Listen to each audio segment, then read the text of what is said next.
बिस्मिल्लाहिर्रहमानिर्रहीम। Welcome to Aptech institute of IT Peshawar. Database की class के अंदर आज का हमारा जो टॉपिक है वो हम SQL के बारे में पढ़ेंगे। तो SQL हमारे पास क्या चीज़ है? Structure Curie language. SQL जो है ये हमारे पास जो है इसको शॉर्ट फॉर्म इसका है स्ट्रक्चर क्यूरी लैंग्वेज। अगर आप थोड़ा सा कंप्यूटर की जो लैंग्वेजेस हैं उस पॉइंट ऑफ व्यू से अगर आप देखें तो हमारे पास जो है सबसे पहले जो है वो हमारे पास कंप्यूटर की जो लैंग्वेज थी वो हमारे पास थी मशीन लैंग्वेज। ठीक है, अब मशीन लैंग्वेज जो हमारे पास जो है जो कंप्यूटर की नेटिव लैंग्वेज इसको कहा जाता है। तो ये जो मशीन लैंग्वेज है इसको क्या कहते हैं? इसको जो है वो 1GL कहा जाता है। 1GL इसको कहा जाता है, फर्स्ट जनरेशन लैंग्वेज इसको कहते हैं 1GL। फिर उसके बाद क्या हुआ? फिर उसके बाद हमारे पास जो है वो assembly language I. Assembly language थोड़ी सी जो है वो मशीन लैंग्वेज से थोड़ी सी बेहतर थी हम ह्यूमन पॉइंट ऑफ व्यू से। तो असेंबली लैंग्वेज जो है इसको क्या कहते हैं? इसको 2GL कहा जाता है, सेकेंड जनरेशन लैंग्वेज। फिर उसके बाद क्या हुआ? फिर उसके बाद हमारे पास हाई लेवल लैंग्वेजेस आई, जिस तरह हमारे पास बेसिक है, कोबोल है, पास्कल है, सी है, C++। इसको हाई लेवल लैंग्वेजेस कहा जाता है। ये हाई लेवल लैंग्वेजेस हैं, ठीक है। और इसको क्या कहा जाता है? इसको 3GL कहा जाता है, थर्ड जनरेशन लैंग्वेज। फिर SQL हमारे पास आई और SQL को क्या कहा जाता है? इसको 4GL कहा जाता है, फोर्थ जनरेशन लैंग्वेज है। लेकिन याद रखिए ये जो SQL है ये सिर्फ और सिर्फ डेटाबेस पे अप्लाई होती है। नॉर्मली अगर हम C या C++ का प्रोग्राम बनाते हैं तो C और C++ के प्रोग्राम में हम 2+2 का प्रोग्राम भी बना सकते हैं और ऑपरेटिंग सिस्टम भी डिज़ाइन कर सकते हैं। लेकिन SQL जो है इसको सिर्फ और सिर्फ बनाया गया है किसके लिए? डेटाबेस के लिए। तो इसको क्यूरी लैंग्वेज यानी डेटाबेस की लैंग्वेज कहा जाता है। तो ये 4GL है, फोर्थ जनरेशन लैंग्वेज भी इसको कहा जाता है। SQL हम बेसिकली क्यों यूज़ करते हैं? तो ये हम यूज़ करते हैं to communicate with the database. जो हमारी डेटाबेस है उस डेटाबेस के अंदर हमने, क्योंकि लैंग्वेज का अगर आप जो है लैंग्वेज वर्ड जो है उसको अगर आप मायने लें तो लैंग्वेज बेसिकली क्यों यूज होती है? For communication. अगर आप लैंग्वेज को डिफ़ाइन करें तो हम किस तरह डिफ़ाइन करेंगे? A source of communication. तो SQL जो है वो हमारे पास एक कम्युनिकेशन का ज़रिया है, लेकिन किसके साथ? With database. Standard language for relational database management system RDBMS के लिए एक स्टैंडर्ड लैंग्वेज है। RDBMS relational database management system पे ये बहुत आसानी से इसको हम यूज़ कर सकते हैं। अब चूंकि लैंग्वेज है तो लैंग्वेज के अंदर स्टेटमेंट्स होती हैं। स्टेटमेंट किसे कहते हैं? विच कंसिस्ट ऑफ कीवर्ड्स, और फिर उसकी मदद से जो है वो किसी भी फंक्शन को, किसी भी चीज़ को परफॉर्म किया जाता है। तो SQL की जो स्टेटमेंट्स है वो हमारे पास मुख्तलिफ फंक्शन परफॉर्म करते हैं। डेटाबेस के अंदर जो डेटा है उसको हमने अपडेट करना है, या उस डेटाबेस के अंदर जो डेटा है हम उसको क्या करना चाहते हैं? रिट्रीव करना चाहते हैं, दोबारा ओपन करना चाहते हैं, देखना चाहते हैं। तो ये काम हम SQL की मुख्तलिफ स्टेटमेंट के ज़रिए से कर सकते हैं।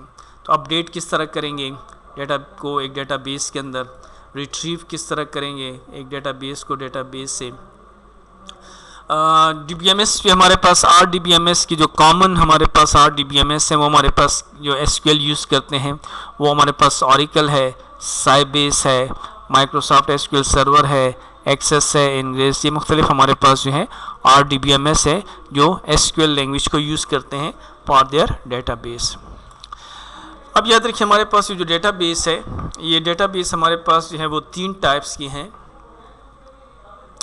SQL बेसिकली 3 टाइप्स के हमारे पास हैं।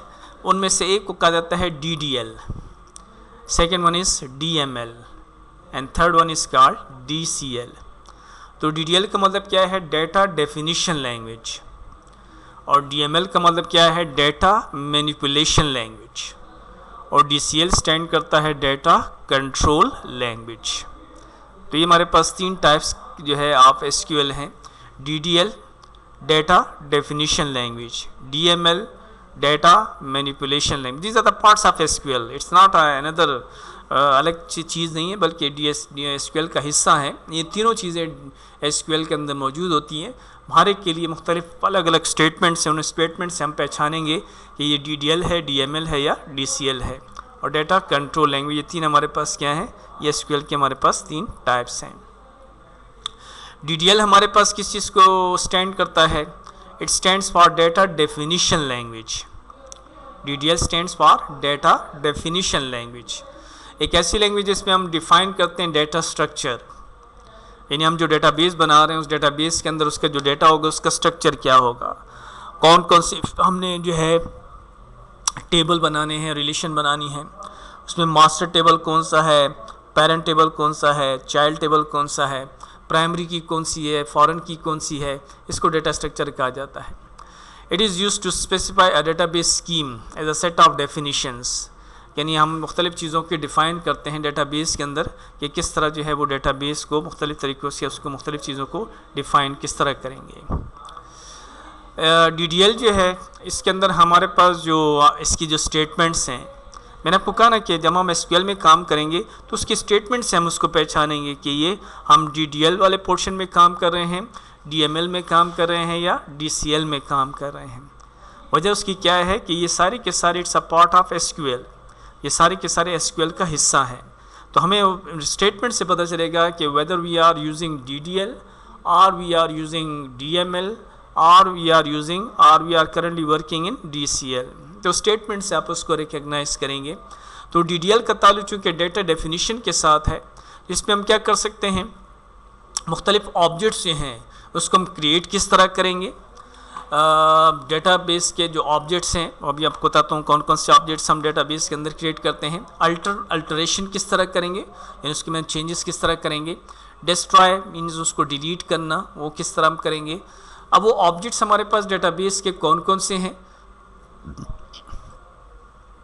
तो ये पुरानी वीडियो भी हमें आपने देखी तो उसमें भी मैंने आपको डेटाबेस के ऑब्जेक्ट्स बताए थे कि डेटाबेस के जो ऑब्जेक्ट्स हैं उसमें सबसे पहला हमारे पास जो ऑब्जेक्ट है वो हमारे पास टेबल होता है, ठीक है।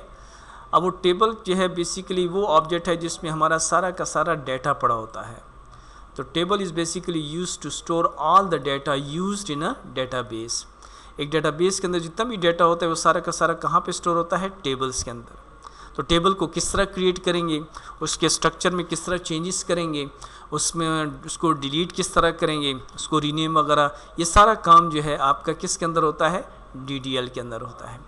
और हमारे पास दूसरा जो उसका ऑब्जेक्ट है वो हमारे पास क्या है, वो है क्यूरीज़। एक क्यूरी हम किस तरह बनाएंगे, डेटाबेस के अंदर एक क्यूरी जो है वो क्यूरी किस तरह बनाई जाती है। तो क्यूरी हम किस यूज़ करते हैं, किसी भी डेटाबेस के अंदर कोई रिकॉर्ड को सर्च करने के लिए। तो वो क्यूरी क्रिएट किस तरह करेंगे, उसमें अल्टरेशन किस तरह करेंगे, उसके अंदर जो है वो उसको डिलीट किस तरह करेंगे, उस क्यूरी जो है उसको रीनेम, ये सारी चीज़ें जो है इसका ताल्लुक भी DDL के साथ है। तीसरा जो डेटाबेस का हमारे पास ऑब्जेक्ट है वो हमारे पास क्या है, वो है फॉर्म्स, कि फॉर्म किस तरह डिज़ाइन किया जाता है। तो फॉर्म चूँकि हमारे पास क्या है, ग्राफिकल एनवायरनमेंट हमें शो करता है, उसके अंदर जो डेटा होता है वो यूज़र्स के लिए आसान होता है, इजी होता है। एनवायरनमेंट चूँकि GUI होती है तो उसमें काम करना भी हमारे लिए क्या है, बहुत इजी होता है। तो फॉर्म किस तरह क्रिएट करेंगे, उसमें अल्टरेशन वगैरह, उसको डिलीट, कमेंट्स वगैरह जो है किस तरह हम उसको देते हैं, ये सारा का सारा काम DDL के ज़रिए से होता है। चौथा हमारे पास जो इसका ऑब्जेक्ट है हमारे पास मिसाल के तौर पे क्या है, रिपोर्ट्स हैं। तो रिपोर्ट किस तरह बनाई जाती हैं, एक्सेस, ये डेटाबेस के जो हार्ड कॉपी हमें चाहिए, प्रिंट आउट हमें चाहिए, तो उसके लिए हम क्या करते हैं, रिपोर्ट्स बनाते हैं। तो रिपोर्ट किस तरह क्रिएट करेंगे, उन रिपोर्ट्स के अंदर किस तरह जो है हम उसका जो है मुख्तलिफ जो है वो क्राइटेरिया किस तरह लगाते हैं, मुख्तलिफ टाइप्स की रिपोर्ट्स हैं वो बनाई जाती हैं, वो फिर आगे इंशाल्लाह डिस्कस करेंगे। तो ये इसके अलावा हमारे पास क्या है, ऑनलाइन अगर आप डेटाबेस बना रहे हैं तो फिर नेक्स्ट हमारे पास उसका ऑब्जेक्ट क्या होता है, पेजेस होते हैं। तो पेजेस जो है वो वेब पेज, ऑनलाइन डेटाबेस बना रहे हैं, किसी भी आपको हम क्या करना चाहते हैं, उसको अपने डेटाबेस को नेट के साथ किस तरह कनेक्ट करेंगे, तो उसके लिए हम पेजेस के ऑप्शन यूज़ करते हैं। सेम इस तरह हमारे पास मैक्रोज हैं, मॉड्यूल्स हैं। तो ये हमारे पास क्या है, ये हमारे पास जो है वो एक डेटाबेस है, उसके क्या है, ऑब्जेक्ट्स हैं। तो ये ऑब्जेक्ट हम किस तरह बनाएंगे, किस तरह क्रिएट करेंगे, किस तरह जो है इसके अंदर अपडेशन होगी, किस तरह इसको जो है हम क्या करते हैं, अल्टर करते हैं इसमें, इस तरह इसको रीनेम, ये सब कुछ जो है वो आपके डेटाबेस के जो ऑब्जेक्ट्स हैं। तो इन ऑब्जेक्ट्स को जो है हम, इसका ताल्लुक DDL के साथ है कि how to create, alter, drop, truncate, comment, rename वगैरह etcetera. These commands are basically used with the, तो डेटाबेस के जो ऑब्जेक्ट्स हैं उसको क्रिएट करना, उसमें को अल्टरेशन करना, उसको डिलीट वगैरह करना, तो इसका काम किसके साथ है? DDL के साथ है। क्रिएट का मतलब क्या है? To create objects in the database. Database के अंदर ऑब्जेक्ट्स किस तरह क्रिएट करेंगे? तो ऑब्जेक्ट्स मैंने आपको बता दिया, पूरी लिस्ट आपको मैंने बता दी कि टेबल क्रिएट किस तरह करेंगे, query, form, report, pages, macros, modules etcetera. Alter का मतलब क्या है? Alter the structure of the database. अब डेटाबेस का जो स्ट्रक्चर है, यानी अगर आप मिसाल के तौर पर आपने एक टेबल बनाया और उस टेबल का जो स्ट्रक्चर है, उसके अंदर जो फील्ड्स हैं, उसमें किसी फील्ड का डेटा टाइप चेंज करना चाहते हैं या किसी फील्ड को ऐड या रिमूव करना चाहते हैं, तो वो हम किस तरह करेंगे? अल्टरेशन उसको कहा जाता है। ड्रॉप का मतलब क्या है? Delete object from the database. अगर आप डेटाबेस के अंदर किसी ऑब्जेक्ट को डिलीट करना चाहें तो वो हम किस तरह करेंगे? ये ड्रॉप के ज़रिए से होता है। ट्रंकेट का मतलब है कि removes all records from a table including all other records are remove. Truncate के ज़रिए से हम जितने भी रिकॉर्ड उसको हम क्या कर सकते हैं? अपने डेटाबेस में से रिमूव कर सकते हैं विथ स्पेस, यानी उसके अंदर जो डेटा होगा, जो उसने स्पेस ऑक्यूपाई किया होगा, वो भी डिलीट हो जाएगा। कमेंट्स जो है, ये भी हमारे पास क्या है? एक DDL के अंदर किसी भी ऑब्जेक्ट को हम कमेंट्स किस तरह देते हैं ताकि वो उसको ऑब्जेक्ट को हम डेटा डिक्शनरी के अंदर यूज़ कर सकें। बट इस data dictionary it's another topic है जिसको हम डिस्कस करेंगे। और रीनेम क्या करते हैं? रीनेम के जरिए से हम किसी ऑब्जेक्ट को रीनेम करना चाहते हैं। जब आपने टेबल बना लिया और उस टेबल को, ज़ाहिर बात है, जब आप सेव करेंगे तो उसको कोई ना कोई नाम देंगे, तो वो उसका नाम अगर आप चेंज करना चाहें तो किस तरह चेंज करेंगे। तो ये आज का हमारा टॉपिक था। SQL के अंदर हमने फर्स्ट पोर्शन DDL के बारे में डिस्कस कर लिया। Thank you ji.